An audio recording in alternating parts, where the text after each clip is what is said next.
¿Qué tal amigos? Muy buenas tardes. Gracias por acompañarme una vez más en este podcast. Vamos a estar platicando hoy de una nueva serie. Vamos a estar ingresando a una nueva serie que se llama Yo Soy. El apóstol Juan, en su libro, en su evangelio, en el capítulo 6, nos pone 7 declaraciones que Jesús hizo sobre sí mismo. Nosotros, específicamente en esta particular temporada de la vida del mundo, especialmente en esta sociedad y en esta época, la gente busca mucho ser reconocida. La gente busca mucho hablar de sí mismos y busca mucho conocer a otras personas. Y en muchas de las ocasiones las personas que conocemos no las conocemos profundamente, conocemos a la gente de una manera muy superficial, vamos a llamarlo así. Y nosotros tenemos cierto concepto de la gente, tenemos cierto concepto de las personas con las que nos relacionamos alrededor de nosotros, y en muchas de las ocasiones vamos nosotros a pensar que conocemos suficiente de una persona para poder emitir un juicio sobre quién es esa persona y cómo es esa persona y por qué creemos que la conocemos, etcétera. Y pasó lo mismo con Jesús. Pasó lo mismo con Jesús hace más de 2000 años, cuando Él caminó por esta tierra. Jesús fue juzgado por apariencias. Jesús, mucha gente pensó que era simplemente un profeta. Algunas personas pensaron que estaba loco. Jesús mismo le llegó a preguntar a los discípulos: ¿quién dice la gente que soy? Y ellos contestaron: dicen que tú eres un profeta, dicen que tú eres un maestro. Algunos simple y sencillamente, como dije hace unos segundos, pensaban que Jesús estaba loco. Pero Jesús hace 7 declaraciones sobre sí mismo. Vamos a ponerlo en este ámbito. Usted realmente usted tiene el control de qué es lo que usted deja a la gente ver de usted. Usted tiene control sobre qué es lo que va a dejar usted que la gente piense de usted. Usted tiene el control de qué tanto permite a la gente entrar a su vida, qué tanto le permite a la gente conocerle a usted. Y Jesús en estas 7 declaraciones estaba prácticamente permitiéndole a los discípulos y a la gente alrededor de él conocer quién Él era. Vamos a entrar un poquito al tema. Hoy vamos a revisar la primera declaración que está en el libro de Juan, capítulo 6, está en los versículos 22 en adelante. La primera declaración que hace Jesús sobre sí mismo es: yo soy el pan de vida. Está específicamente en el versículo 35, la primera vez que lo dice, porque Jesús no nada más lo dice una sola vez. Y ahorita vamos a ir para allá. Cuando Jesús hace estas declaraciones sobre sí mismo, Él se está refiriendo al encuentro que tuvo directamente Moisés con Dios en aquella zarza ardiendo.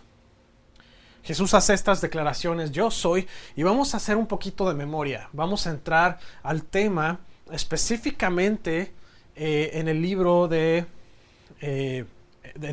Éxodo. Usted recuerda que Génesis termina posteriormente a Abraham y Jacob. Jacob se estableció en Egipto durante la gran hambruna, cuando José estaba como gobernador en Egipto, y el pueblo de Israel empezó a crecer.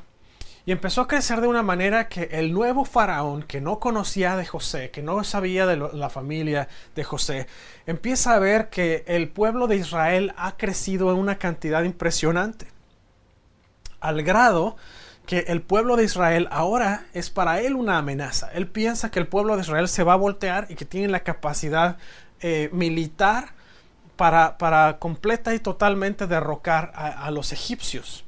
Así que él decide mandar traer a las parteras judías y les dice que cuando ellas vean que van a ser un niño varón entre los judíos, tienen que matar al niño.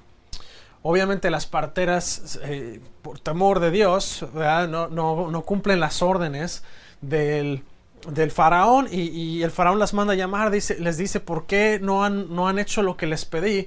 Y ellas ponen una excelente excusa, dicen es que las mujeres judías son muy fuertes y antes de que nosotros lleguemos ellas ya han tenido a sus niños. Y ocurrió por lo mismo, la misma persecución que estaba viviendo el pueblo de Israel. La mamá de Moisés estaba por tener precisamente a Moisés, y Moisés es nacido dentro de esa persecución, pero la mamá de Moisés tiene una idea para salvar la vida de su hijo, y dice que prepara una canasta, la calafatea con breda, y envuelve al niño en pañales y pone la canasta en el río Nilo, y deja que la corriente del río se lleve al niño. Y más adelante, cerca de donde estaba bañándose la hija del faraón, ella puede ver de lejos que está una canasta con un bebé entre los juncos en el río. Así que manda a una de sus criadas a traerlo, y resulta que la criada era judía, sabía quién era el niño, y le dice, ¿no quieres que te traiga a una nodriza para que te críe al niño? Porque decidió quedarse a Moisés, la hija de faraón. Y ella le dice, sí, tráeme a una mujer que pueda criarme a este niño. Y a la mujer precisamente que manda a traer la hija de faraón, o bueno, más bien que esta sierva de faraón trae, es la mamá de Moisés. Y la mamá de Moisés tiene la oportunidad de criar a Moisés en el palacio de faraón. Y la parte más es que Moisés crece como un príncipe en Egipto. Moisés aprende la ley, Moisés aprende la cultura, Moisés aprende incluso estrategias militares. Siendo príncipe, él tenía en algún punto que dirigir, me imagino, los ejércitos. Y una de las cuestiones que pasan más adelante en la vida es que Moisés ve que están en una pelea, en una riña, un judío y un egipcio. Y el egipcio está abusando del judío. Y Moisés llega y lo defiende al judío, pero el problema es que al defender al judío mata al egipcio y lo esconde en la arena. Al día siguiente Moisés sale otra vez y encuentra a dos judíos riñendo esta vez. Y les dice, hey, no se peleen, son hermanos, etc. Y los judíos le dicen, oye, los israelitas le dicen, oye, ¿quién te puso a ti por juez sobre nosotros? ¿Acaso crees que nos vas a matar como mataste al egipcio? Y entonces Moisés entra en pánico y sale huyendo. Y termina él viviendo en Madián con su suegro, apacentando las ovejas de su suegro. Ahí trabajó por un muy buen tiempo. Años después, Moisés está precisamente apacentando las ovejas de Jetro, su suegro. Y está a las faldas del monte y encuentra una zarza ardiendo. Y le llama mucho la atención que está envuelta en fuego, pero no se consume. Así que se acerca y resulta que era un llamado, una cita divina que Dios estaba poniendo en la vida de Moisés. Moisés se encuentra con Dios, Dios se revela a él, Dios le habla, le dice, tienes que preparar al pueblo y sacarlo, vas a hablar a Faraón, le vas a decir que deje ir a mi pueblo, tú vas a ser mi embajador. Y Moisés le dice, pero Señor, ¿cómo voy a hacer esto? ¿Quién les voy a decir que me habló? ¿Cómo me van a creer? Y la respuesta de Dios la tenemos en Éxodo 3, 13 al 14. Dice Moisés a Dios, he aquí que llego yo a los hijos de Israel y les digo, el Dios de vuestros padres me ha enviado a vosotros. Si me preguntaren cuál es su nombre, ¿qué les responderé? Y en el versículo 14 de Éxodo 3 dice, y respondió Dios a Moisés, yo soy el que soy. Y dijo, así dirás a los hijos de Israel, yo soy, me envió a vosotros.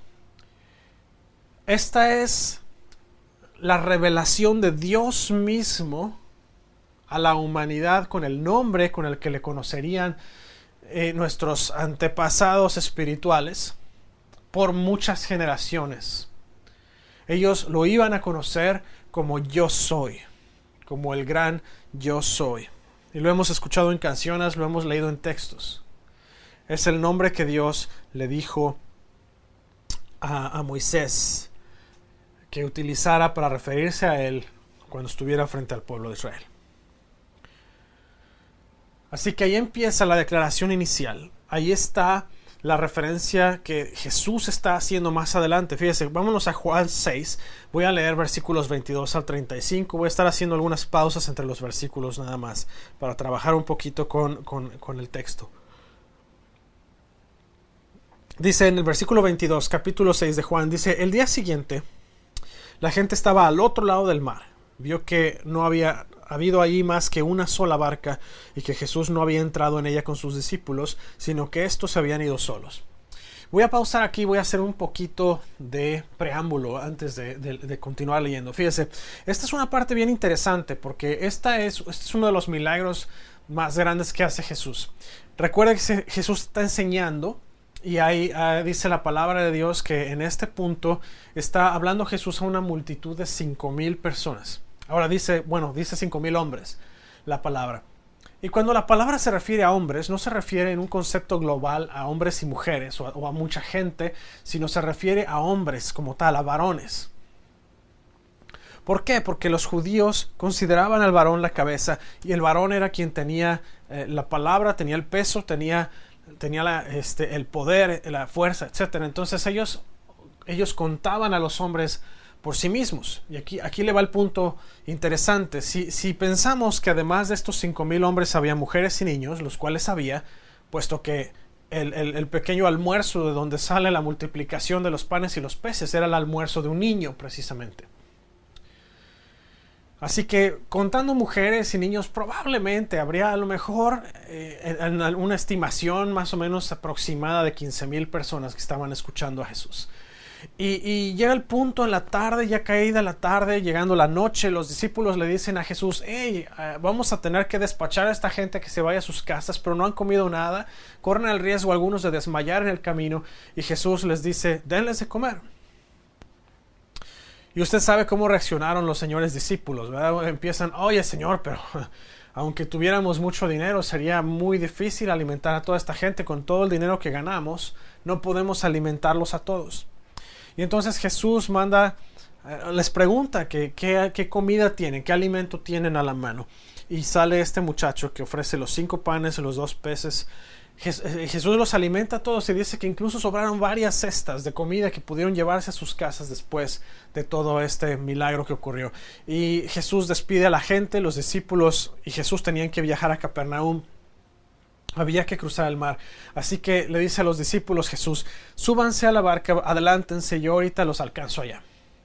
Jesús se quedó todavía despidiendo de algunas personas, etc. Y al final los discípulos ya iban encaminados, ya iban en el bote dentro del mar, y llega el punto en el que empiezan a tener esa pequeña tempestad en el bote, empieza a soplar el viento muy fuerte, se desata, y de repente dice que vieron a alguien caminando sobre las aguas, y ya cuando iba aproximándose más o menos cerca al bote, vieron que era Jesús, y ahí es donde ocurre esa siguiente parte de la historia. Pero ahorita vamos a enfocarnos en lo que ocurre después, ya que están del otro lado. La gente se dio cuenta que Jesús no entró en la barca con los discípulos, nada más había una barca que fue la que tomaron los discípulos, y los discípulos ya estaban del otro lado.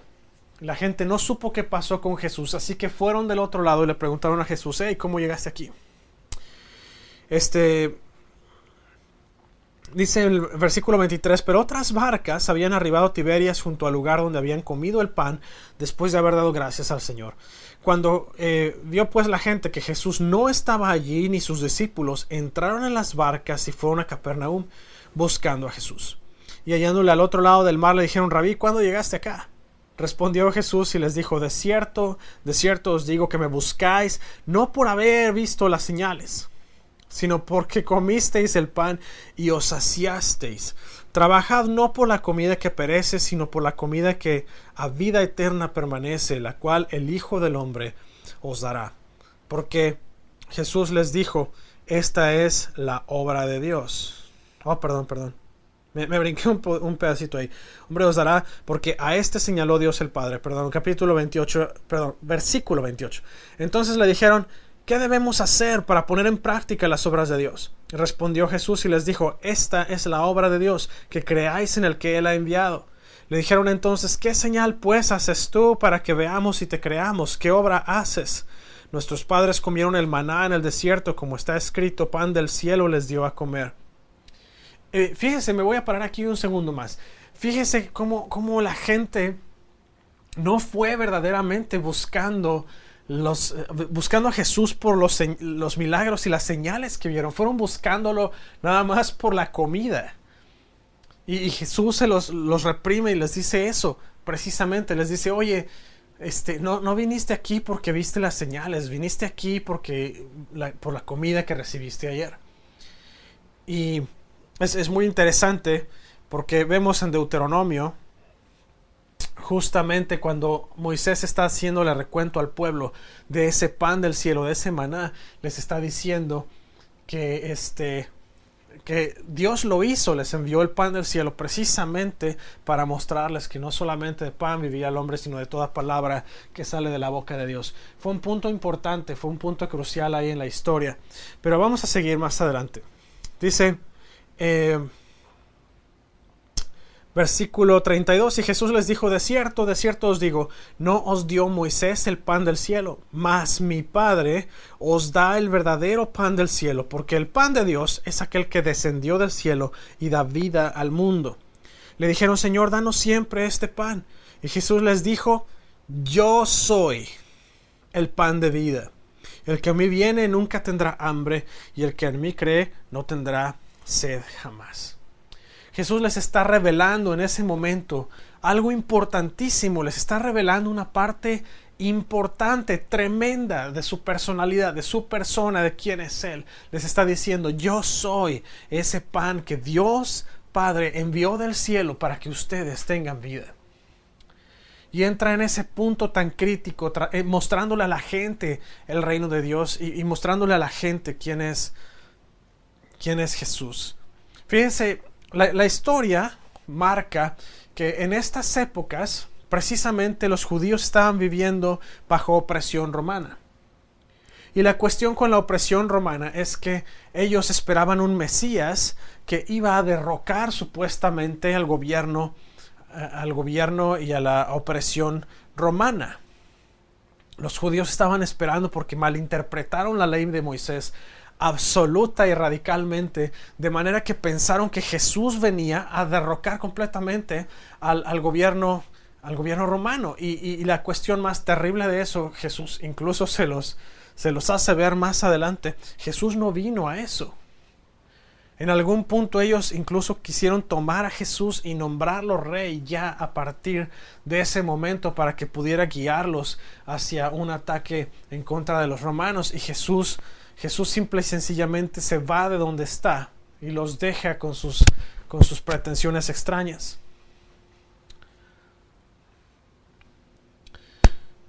Es una cuestión de bien delicada en ese punto. Y entrando a la cuestión del pan de vida, vamos a platicar un poquito sobre ese pan de vida. El pan es la fuente de la vida física. El pan es la fuente de la vida física. Y Jesús es la fuente de la vida espiritual, la cual es eterna. Fíjese, Deuteronomio 8:3, hablábamos de esto hace unos segundos. Y te afligió, y te hizo tener hambre, y te sustentó con maná, comida que no conocías tú ni tus padres habían conocido, para hacerte saber que no solo de pan vivirá el hombre, mas de todo lo que sale de la boca de Jehová vivirá el hombre. Fue una de las mismas palabras que utilizó Jesús cuando el diablo lo vino a tentar en el desierto, y Jesús precisamente lo rechazó con esta palabra. Pero aquí va la parte importante. Nosotros en español, incluso aquí en Juan 1:1 dice, en el principio era el verbo, y el verbo era con Dios, y el verbo era Dios. La palabra verbo que tenemos nosotros aquí es la traducción más acercada que pudieron conseguir de la palabra griega original. La palabra griega original se refiere a una palabra de acción, una palabra que es autoritativa, retumbante, es una palabra fuerte. De hecho, si lo leyéramos literal del griego, diría, en el principio era la palabra, y la palabra era con Dios, y la palabra era Dios. Cuando hablamos de Jesús, nosotros hablamos de la palabra viva, de Dios. Hablamos de la palabra activa de Dios. La Trinidad está compuesta de 3 partes y por eso se llama Trinidad. Es de Dios Padre, Dios Hijo y Dios Espíritu Santo. Dios Padre fue quien habló la palabra. Y dice que por su palabra fueron creados los cielos y la tierra. Por su palabra fue creada la luz y fue separada de las tinieblas. Por su palabra se creó todo lo demás. La palabra activa de Dios es el Hijo. El Hijo es quien ejecuta la palabra de Dios. Y tenemos al Espíritu Santo, quien es quien viene a guiar, quien viene a darle vida a la palabra, quien viene a hacer el trabajo de convencimiento, el trabajo de crecimiento de la palabra, de germinación de las semillas, y nos vamos a la parábola del sembrador.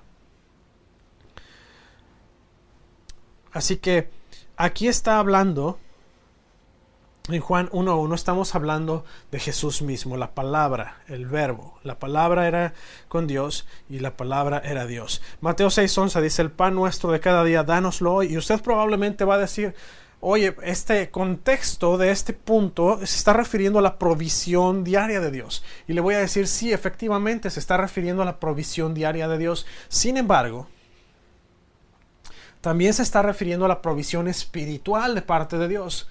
Porque la famosa oración del Padre Nuestro, como lo conocemos coloquialmente, o la oración de Jesús, es una oración que está diseñada para que usted no solamente pida a Dios sobre sus necesidades físicas y Dios supla esas necesidades físicas, pero está diseñada también para que usted pida a Dios sobre sus necesidades espirituales y Dios supla sus necesidades espirituales. Así que esa oración del Padre Nuestro, o la oración de nuestro Señor, o la oración de Jesús, es una oración que va a enseñarnos a pedirle a Dios que venga a suplir una necesidad tanto física como espiritual. El pan es importante. Si lo vemos desde el sentido material, el pan es importante porque el pan es lo que nutre nuestro cuerpo.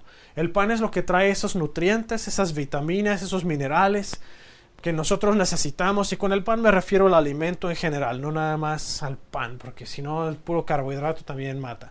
Pero el pan es ese alimento, es ese nutriente, o la comida es eso que contiene los nutrientes necesarios para que usted tenga salud, crezca, sea fuerte, tenga vitalidad. En el sentido espiritual de la palabra pan, Jesús es ese alimento que va a traerle el nutriente necesario a su vida, el nutriente a su espíritu, que va a llenarle a usted de todo lo que usted necesita espiritualmente. Nosotros hablamos de la palabra de Dios. La palabra de Dios precisamente es parte de ese componente. Jesús es la palabra de Dios viva y eficaz. Usted no come una sola vez al día y ya, o no come una vez al mes o una vez al año. Usted come cada vez que su cuerpo está en necesidad de alimentarse. Algunos de nosotros tenemos más necesidad que otros, ¿no? Y yo, por ejemplo, yo estoy más llenito. Yo parece que mi cuerpo tiene más necesidad que los demás, aunque no necesariamente es cierto. Pero bueno, la cuestión está en que nuestro cuerpo espiritual también necesita esa atención, también va a tener necesidad, también va a necesitar que usted lo esté alimentando. Y la mejor manera de alimentar es a través de Jesús, a través de la palabra activa de Dios. Otro punto importante del pan es que el pan es un instrumento de convivencia. Fíjense, era muy tradicional en la religión judía, o con el pueblo judío, israelitas, que cuando ellos se juntaban a comer, se juntaban a beber. De hecho, hay varios pasajes en el Antiguo Testamento donde les está diciendo que cuando se junten, no coman unos y dejen a otros nomás viendo, ¿verdad? Sino que todo mundo se compartan los alimentos. Hay un término que la palabra utiliza sobre todo en el Nuevo Testamento, que es partir el pan o partimiento del pan. Partir significa compartir, significa darle de lo nuestro, de nuestra bendición, darle de nuestra provisión a otras personas. Es como nuestra cultura latinoamericana, es muy tradicional y muy común que si yo lo invito a usted a mi casa, usted va a venir y usted va a esperar en cierta forma que por lo menos tenga yo botana para que usted esté botaneando. A lo mejor unas papas, a lo mejor chicharrones, quién sabe. Algunos van a decir, sí, unos cueritos, ¿no? Entonces usted va a tener esa idea de que va a venir a mi casa y va a ser atendido, va a tener acceso a algo de alimento, aunque sea nada más botanas y acceso a bebidas. Y ese es el partimiento del pan. El partimiento del pan viene cuando nosotros compartimos de nuestra bendición, de nuestro pan con alguien más. Espiritualmente tenemos esa misma obligación de compartir el pan. Espiritualmente nosotros tenemos que compartir el pan que hemos recibido de parte de Dios con personas allá afuera que tienen necesidad de escuchar la palabra de Dios.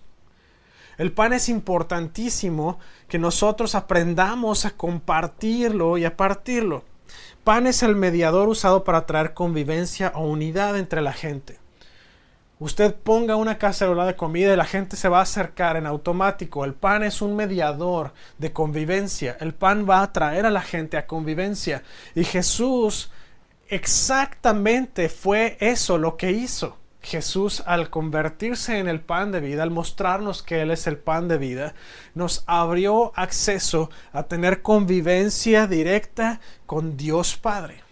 Y ahora nosotros podemos gloriarnos y gozarnos con Dios Padre y podemos disfrutar de una conexión y una convivencia completa y absolutamente directa con Él gracias al sacrificio de Jesús en la cruz. Dice 1 de Timoteo 2:5, porque hay un solo Dios y un solo mediador entre Dios y los hombres, Jesucristo hombre. Jesucristo es el único. Es ese pan de vida que va a ser ese mediador entre Dios y nosotros y va a traernos a Dios y a nosotros a una convivencia reconciliadora.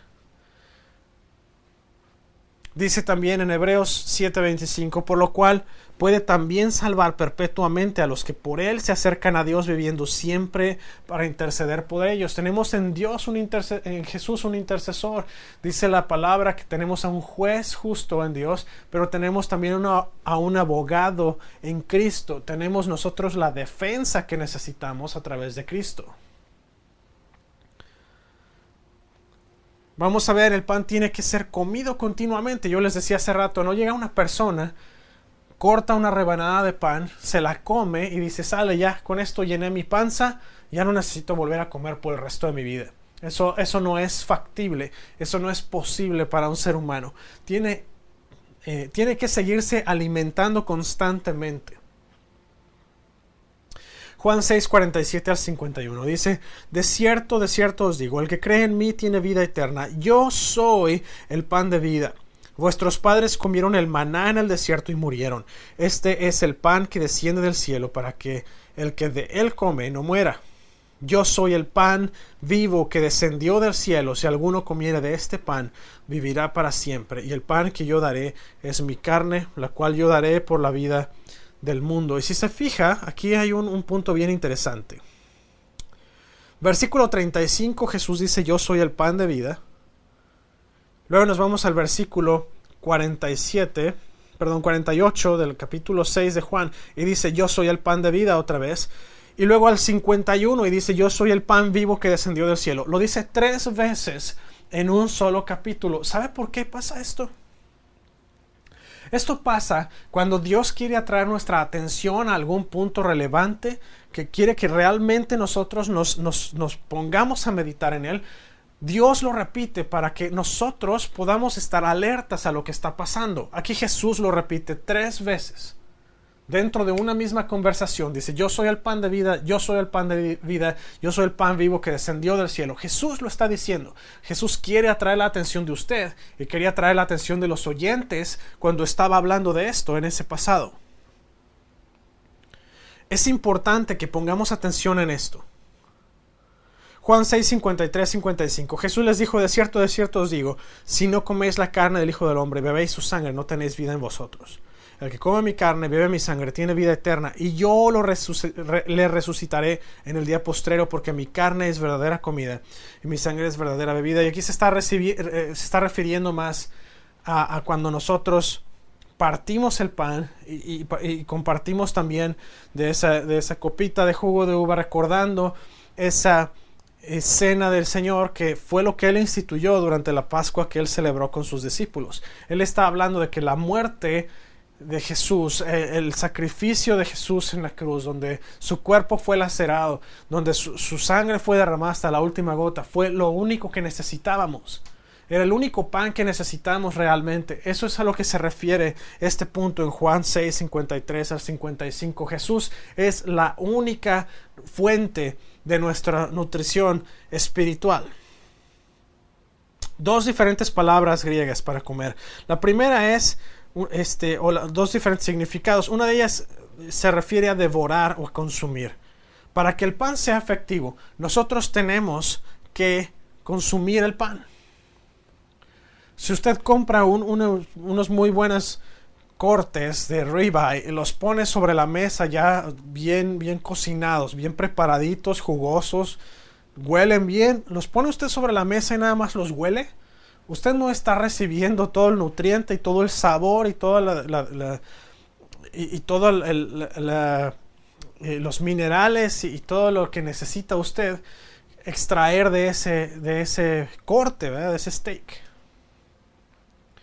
Para que ese pedazo de carne le dé lo que usted necesita, las proteínas, vitaminas, minerales, etc., usted tiene que consumirlo, usted tiene que comerlo, usted tiene que devorarlo.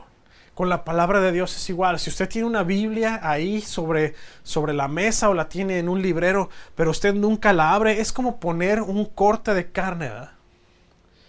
Es como poner uno de esos ribeyes o un prime rib o lo que a usted le guste más de la carne sobre la mesa, bien cocinado a la perfección. Y usted no hace nada más que mirarlo y olerlo de vez en cuando. Cuando nosotros tenemos una Biblia parada ahí sin abrir, es igual. Es como tener ese steak ahí en la mesa. Abra la Biblia, devóresela, léala, consuma lo que viene dentro de la Biblia. Es importante que usted viva en ese sentir donde la Biblia es su más importante recurso, la Biblia es su alimento principal. El otro significado es rumiar o alimentarse de. Rumiar es un proceso continuo, es habitual. Si lo pensamos, voy a hacer un poquito, voy a poner un ejemplo algo gráfico aquí. No intento ofender a nadie, pero lo que quiero decir es, si pusiéramos nosotros un ejemplo de rumiar, usted tiene, por ejemplo, una vaca. La vaca está masticando y masticando y masticando la comida, la traga y después la regresa a su boca y la vuelve a masticar y masticar y masticar, la vuelve a tragar y vuelve a pasar constantemente. Es por eso que se les llama rumiantes a esos animales, porque se la pasan rumiando, se la pasan masticando el mismo alimento vez tras vez tras vez. Y ¿sabe qué? A lo que se refiere esta palabra con respecto a la Biblia, con respecto a nuestro pan espiritual, es que tenemos que estar meditando en la Biblia, tenemos que estar meditando en la palabra de Dios, tenemos que estar meditando, rumiando el alimento espiritual y tenemos que regresarlo. Y no sé si le pasa a usted, pero cuando estamos en un momento interesante de lectura bíblica y leo un pasaje que llama la atención, uno se queda, déjame regreso, déjalo vuelvo a leer, porque no me quiero perder de este pedazo de alimento aquí. Y usted lo lee y lo relee y lo vuelve a leer y lo vuelve a leer hasta que el Señor le hace completamente entender lo que está pasando. Es importante tener un plan de estudio bíblico, un plan de lectura bíblica, porque la Biblia es la palabra activa de Dios y es una de las principales formas en que Dios nos habla. Hay gente que no le gusta leer el Pentateuco, específicamente Levítico y Números y Deuteronomio. Y yo le digo a la gente, si te da flojera leer, por ejemplo, el libro de Números, porque dice que 12 veces trajeron la misma jarro de plata lleno de masa, de harina de trigo amasada con aceite, y la misma cuchara de incienso, y trajeron los bueyes y los corderos y los becerros, etcétera. Y usted dice, es que lo tengo que leer 12 veces. ¿Y por qué lo pusieron 12 veces? Y le voy a decir una cosa, ¿por qué lo pusieron 12 veces?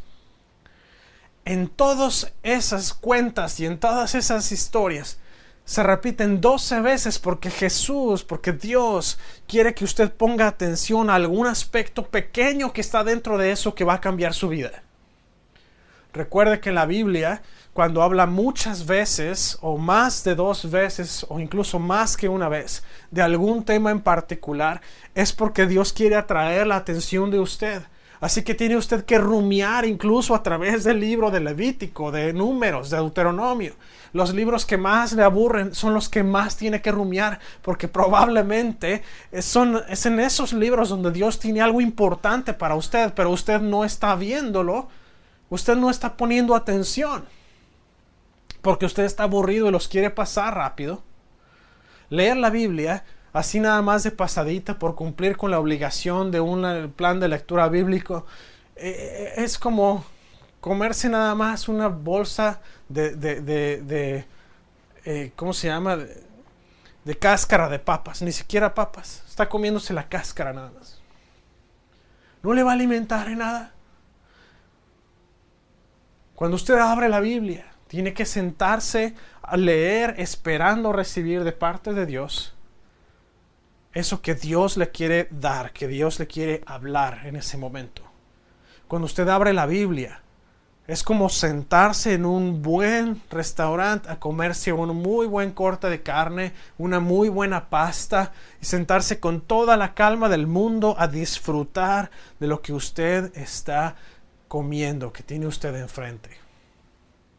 No tiene sentido apresurarse a leer, no tiene sentido apresurarse a comer la Biblia, porque ni siquiera la está comiendo. Si usted, el alimento físico, usted se lo pone en la boca y se lo pasa o lo traga directamente sin masticar, el cuerpo no está haciendo su trabajo de empezar a desmenuzar todos los componentes y empezar a descomponer el alimento para poder extraer los nutrientes que le van a ayudar al cuerpo. Muchas veces, si usted come algo, lo traga, y usted después, más adelante, lo arroja, va a arrojar la mayor parte de como usted se lo tragó. Y me refiero a tragarlo en un sentido corriente o vulgar de la palabra comer. Me refiero a pasar el alimento por la garganta. En cambio, si usted se sienta tranquilo y usted mastica cuidadosamente cada bocado que pone en su boca antes de pasarlo o de tragarlo, su cuerpo va a iniciar perfectamente bien el proceso de descomposición del alimento desde la boca con la saliva. Va a poder asimilar perfectamente bien todos los nutrientes que vienen en ese pedazo de alimento. Pero usted tiene que masticar despacio, y es por eso que la lectura bíblica es tan importante, que la tomemos como un paso cuidadosísimo en nuestro día, en nuestro tiempo. Es porque no podemos sentarnos a leer a 1000 por hora. Tenemos que sentarnos a masticar, a digerir, a rumiar perfectamente esa palabra que estamos leyendo durante el día. Jesús es la palabra de Dios. Para que nuestras vidas sean espiritualmente sostenidas y fortalecidas, se requiere ingesta, o sea, comer diariamente de su palabra, de su vida y de su salvación. Jesús es la palabra de Dios. Pasar tiempo leyendo la Biblia, rumiando la Biblia, es pasar tiempo en la presencia de Dios, en la compañía de Jesús, escuchando la dulce y suave voz de Jesús. Apague todo el ruido que tiene allá afuera, apague las redes sociales por un rato. Siéntese con su Biblia, prepárese para escuchar a Jesús hablar a su vida. Me gustaría orar por usted. Si usted jamás ha hecho la decisión de seguir a Jesús, hoy es un día perfecto para seguirle. De hecho, qué mejor día que cuando estamos recordando la importancia de la vida de Jesús en la tierra. Si usted jamás ha tomado la decisión de entregarle a Jesús su vida y permitirle tomar el control de su vida, hoy es un día perfecto. ¿Por qué no se dispone ahí donde usted está? Si usted me está escuchando en algún lugar, en la casa o a lo mejor en su oficina, tómese un momento para cerrar sus ojos y hacer la siguiente oración. Si usted va manejando, obviamente no cierre sus ojos, pero simplemente concéntrese en lo que vamos a platicar, en la oración que vamos a hacer. Y si usted está listo, repita conmigo la siguiente oración. Señor Jesús, Te doy gracias por el sacrificio de la cruz. Señor, gracias porque tú me abriste el camino al Padre. Gracias porque a través de ese sacrificio en la cruz tú me ofreciste perdón. Hoy reconozco, Señor, que he pecado y confieso mi pecado delante de ti. Te pido perdón y te pido que me restaures y me hagas una nueva criatura. Yo te reconozco como mi único Señor y Salvador y así mismo te declaro. Hoy reconozco que Dios Padre te levantó de entre los muertos y hoy estás sentado a la diestra del Padre. Te doy gracias por tu salvación. Te invito a que mores en mi corazón. En tu nombre santo, Jesús. Amén. Si usted hizo esta oración, por favor visite facebook.com/ofa.hispano y busque el botón de WhatsApp y mándeme un mensaje. Si usted prefiere a través de email directamente, mándeme un mensaje a fmonroy@oguasofirst.com y déjeme saber que tomó esta decisión. Es importante celebrar con usted esta decisión y es importante también ayudarle a tomar los siguientes pasos. Si usted ya ha seguido a Cristo por algún tiempo y hoy quiere volver a establecer un pacto con Dios, un compromiso con Dios, vamos a orar. Señor, te damos gracias en esta hora. Gracias, Señor, por tu palabra. Gracias, Señor, porque tú eres nuestra palabra activa, nuestra palabra de vida, nuestro pan de vida todos los días, Jesús. Gracias por el sacrificio que tú hiciste por nosotros y te pedimos, Jesús, que nos ayudes a vivir una vida que sea digna de un hijo de Dios, una vida digna de un seguidor tuyo, una vida digna de alguien que ejerce y que da a la gente un testimonio perfecto y un testimonio correcto de quién eres tú, Jesús.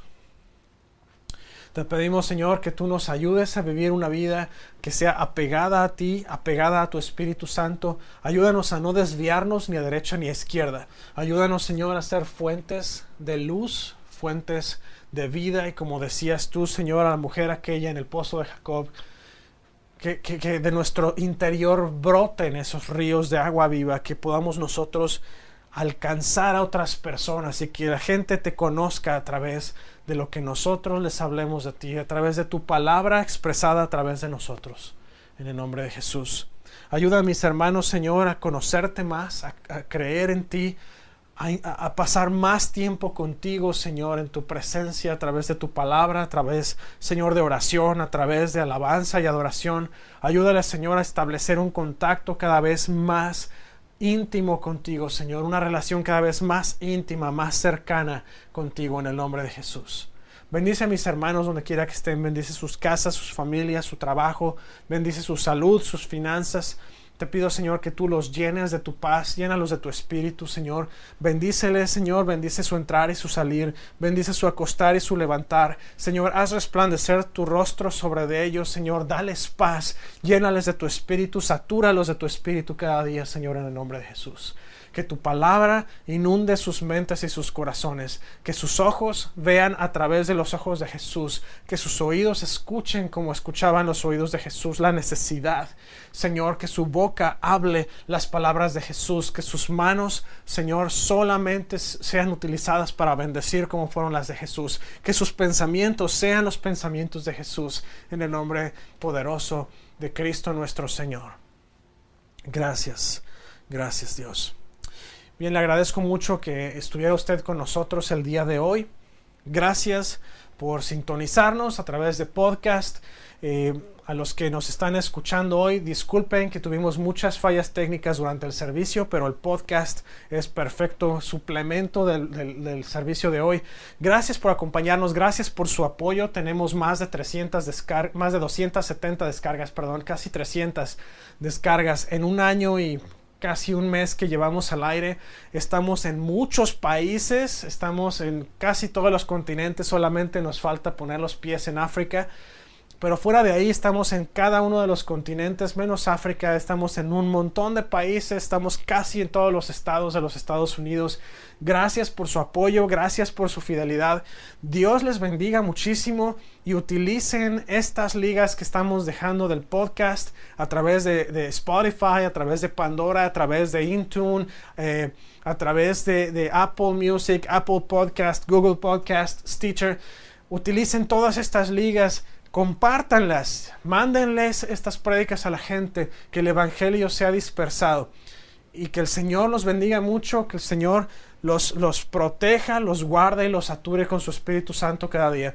Muchas gracias nuevamente por acompañarme, gracias por sintonizarme, gracias por permitirme entrar hasta su vida y a su corazón. Dios los bendiga, los amamos y estamos en contacto.